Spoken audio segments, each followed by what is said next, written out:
এবার উত্তর চব্বিশ পরগনার শ্যামনগরের দিকে নজর রাখবো। শ্যামনগরে মহিলাকে অস্ত্রের কোপ।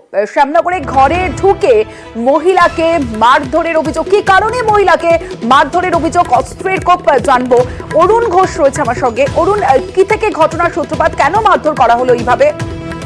দেখো, মূলত পাড়াতে জল আনাকে কেন্দ্র করে দুই মহিলাদের মধ্যে প্রথমে বচসা হয়, তারপর তিনি জল নিয়ে কিন্তু গন্ডগোলটা সূত্রপাত অন্যদিকে গড়িয়ে যায়। এই ভদ্রমহিলা এবং তার পরিবার কিন্তু বিজেপি করে এমনটা দাবি। তারপরে অনেকদিন ধরে তাদের ফোনে নানা রকম ভাবে হুমকি দেওয়া হচ্ছিল, পাড়ায় জল নিতে দেওয়া হচ্ছিল না।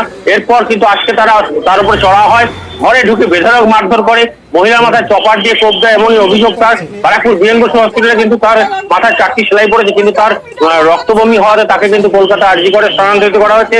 এই ঘটনাস্থলে জগদ্দল থানার পুলিশ সেখানে গেছে, কিন্তু এখনো পর্যন্ত কাউকে গ্রেপ্তার করতে পারেনি। কিন্তু অপরদিকে তৃণমূলের দাবি হচ্ছে যে এটা কোনো পারিবারিক ঘটনা, এখানে তৃণমূলের কারো কোনো হাত নেই বলে কিন্তু দাবি করেছেন কাউগাছি পঞ্চায়েতের প্রধান। বেশ অরুণ। বিজেপি পার্টি করি, তাই জন্য হিংসা। আমার ছোট ভাই ওদের সঙ্গে আগে থাকতো, যারা আজকে এই অবস্থা করেছে আমাদের, তখন আগে থাকতো। ওরা এরকম টর্চার করে বেড়ায়। আরও ওখানে অনেক ফ্যামিলি করেছে, তারা ভয়ে মুখ খুলতে পারছে না। অনেক টর্চার করেছে। সকালে মেরেছে, আমার মাকে মেরেছে, আমার মা অসুস্থ, আমার ভাইকে মেরেছে। তার বিছনা থেকে ওঠার কায়দা নেই, ও বাড়িতে রয়েছে। ঘরের মধ্যে ঢুকে ভাঙচুর করেছে। একজনের সাথে জল লাগিয়েছিল, একজনের 5 মিনিট বলে বেশি নিয়ে, সেইটা নিয়ে তাদের সঙ্গে ঝামেলা করে তারপর আমাদের বাড়ি ভাঙচুর করতে হয়েছে, মারধর করেছে। ঘরে আবার মেরে বেটা ছেলে ঢুকোয় জামা কাপড় ছিঁড়ে মিড়িয়ে দিয়ে সেই ঘরের তো এই করতে পারে না। তারপর মাথা কুপাইছে না কি দিয়ে মাথা ফাটে গেছে। তারপর আমার ছেলেটারা মারিছে ঘরের তো ডাইনি নিয়ে ওইখানে নিয়ে মারিছে, আমাকে মারিছে। এই বাড়ির সমান পাশের বাড়ির সমীর, সুদর্শন, তারপরে আরও সোমেন সরকার, সোমেন বিশ্বাস, রাহুল বিশ্বাস আমাকে এরকম মেরেছে। চুলির মুঠি ধরে ঘর থেকে বের করে এখন মেরেছে। আমি বিজেপি করি বলে আমাকে মেরেছে। এদের সঙ্গে লাগেনি ঝামেলা লেগেছে ওনাদের দুই ফ্যামিলি মাঝখান থেকে পেছন থেকে যে মারামারি বাঁধাইছে। এরা ফ্যামিলি সহকারে যায় দুজনের বিদম্বর মারছে। ওরা 3-4 জন মিলে 5-6 জন মিলে দুজনে বিদম্বর মারছে। মারিয়ে ঘরে এসে নিজেদের মাথা নিজেরা ফাটাইছে, নিজেদের গায়ে ফাটাচ্ছি না। তারপর যায় ওরা মেডিকেল করিয়েছে, বললে আমরা থানায় কেস করে তোদের ফাঁসাবো। কোচবিহারের পঞ্চানন বিশ্ববিদ্যালয়, সেই বিশ্ববিদ্যালয়ে এফআইআর পাল্টা এফআইআর। সাসপেন্ড রেজিস্ট্রারের বিরুদ্ধে এফআইআর করলেন ভিসি। কোচবিহারের পঞ্চানন বর্মা বিশ্ববিদ্যালয়ের চাপানুতোর উপাচার্যের বিরুদ্ধে পাল্টা এফআইআর রেজিস্ট্রারের।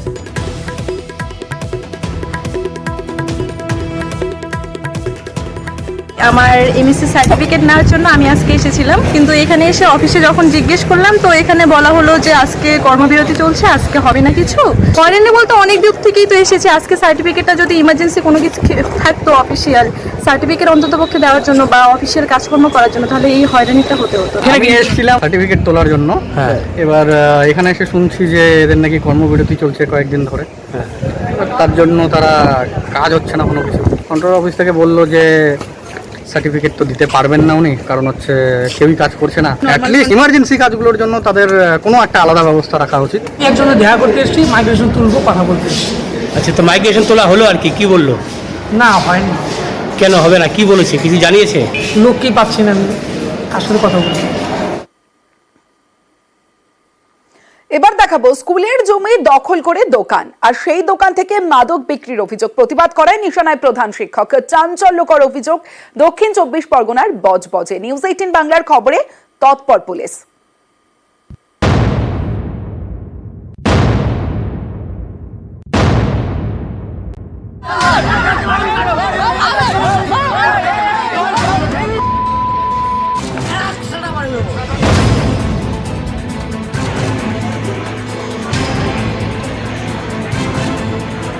অনেক দিনেরই, আমরা ছোটবেলা থেকে 5-6 থেকে দেখে আসছি। এতটা বেশি কোনো দিনই হয়নি। বর্তমান দিনে এই কয়েক সপ্তাহ, এই গত 1 মাসে এটা উচ্চ পর্যায়ে চলে যায়। আমাদের ম্যাডামদের, ছেলে মেয়েদের রোজ টিটকিট করা হতো। এমনকি আগের দিন তুষার স্যার যখন আরেকটা স্যারের বাইকে চেপে ফিরছিলেন এক জায়গা থেকে, বাস নিয়ে আক্রমণ করা হয়। সেই জন্যই আমরা প্রতিবাদ জানিয়েছি।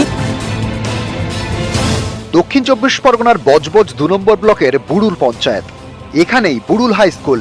স্থানীয়দের অভিযোগ, দীর্ঘদিন ধরে এই স্কুলের জমি দখল করে দোকান চালাচ্ছিলেন শঙ্কর নস্কর এবং তার পরিবার।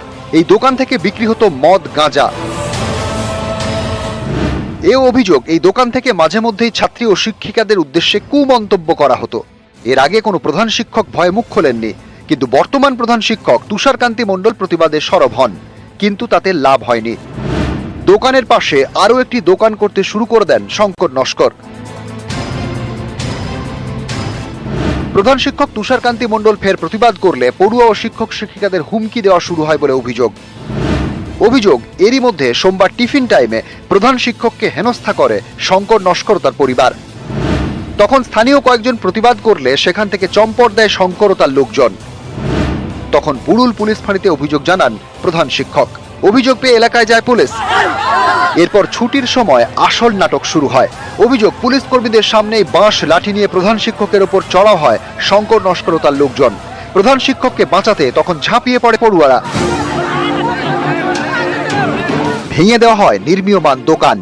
পুলিশ থাকা অবস্থায় যেভাবে তারা আমাকে মারতে তেড়ে এসছে, তাহলে আমি যদি নিজে একা যাই, যে কোনো মুহূর্তে আমাকে আক্রমণ করতে পারে। যেদিন প্রথম এই কাজে বাধা দিই, সেদিন আমাদেরও বাঁশ তুলে মারতে কালকে এরাই আমাকে বাঁচিয়ে দিয়েছে। টিচাররাও ছিলেন, কিন্তু ছাত্ররা এগিয়ে গিয়ে সঙ্গে প্রতিবাদ জানায়। স্কুল হাই স্কুলের সামনে যে দোকানটা এখন পর্যন্ত দেখা যাচ্ছে, ওটা আজকে প্রায় 30 থেকে 35 বছর আগে সিপিএম এর আমলে করেছিল। পুলিশ থাকায় ভাঙচুর শুরু হয়েছে এবং লাস্ট পর্যন্ত বড় আমাদের বলেছে যে 1-2 দিন যাক, ওটা আমরা পরবর্তীকালে ওটাকে আমরা ভেঙে দেবো। নিউজ 18 বাংলা এই খবর দেখানো হয়। তারপরে তৎপর হয়ে ওঠে জেলা পুলিশ।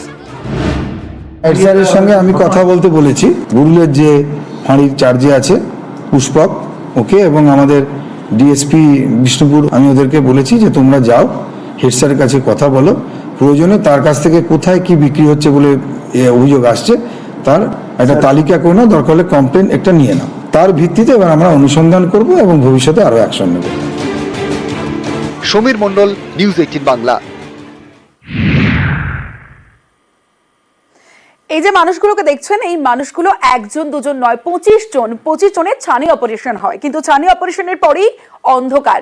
মেটিয়াবুজ সুপার স্পেশালিটি হাসপাতালে জোর চাঞ্চল্য, কারণ এই রকম 25 জনের ছানি অপারেশন হয় এবং ছানি অপারেশনের পরেই চোখে সংক্রমণ। সরাসরি চলে যাব, অভিজিৎ চন্দ্র রয়েছে আমার সঙ্গে, অভিজিতের সঙ্গে কথা বলবো। অভিজিৎ, এই যে চোখের সংক্রমণ হলো ছানি অপারেশনের পর, এটা কি ভুল চিকিৎসার কারণে নাকি এর পিছনে অন্য কোনো কারণ রয়েছে? কি বলছেন চিকিৎসকরা?